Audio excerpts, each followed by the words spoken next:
Hi అండి. Welcome back to our channel. నేను మీ లక్ష్మీ కార్తీక్‌ని, మీ నెల్లూరు పిల్లనండి. ఈరోజు వాటర్ మిలన్ జ్యూస్ చేస్తున్నానండి. ఒక మిక్సీ జార్ తీసుకున్నానండి. పుచ్చకాయ ముక్కలు సన్నగా కట్ చేశాను. షుగర్ వేసుకున్నాను. ఐస్ క్యూబ్ వేసుకున్నానండి.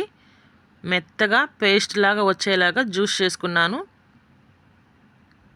నెక్స్ట్ అయితే గ్లాస్లో పోస్తున్నానండి. ఈ ఎండాకాలంలో ఇలాంటి లిక్విడ్ జ్యూసులు తీసుకోవాలండి. హెల్త్కి చాలా మంచిది. ఐస్ క్యూబ్ వేసుకుంటున్నాను. సబ్జాలు నానబెట్టానండి.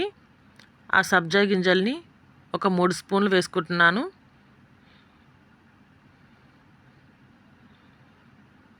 అంతేనండి. ఒక నిమ్మకాయ దెబ్బ పిండుకుంటున్నాను. ఒక్కసారి స్పూన్తో మిక్స్ చేస్తున్నాను. మన వాటర్ మిలన్ జ్యూస్ అయితే రెడీ అయిపోయింది. ఈజీగా మీరు కూడా మీ ఇంట్లో ట్రై చేయండి. ఫస్ట్ టైం కానీ మన ఛానల్ చూస్తుంటే సబ్స్క్రైబ్ చేయండి. థ్యాంక్ యూ అండి.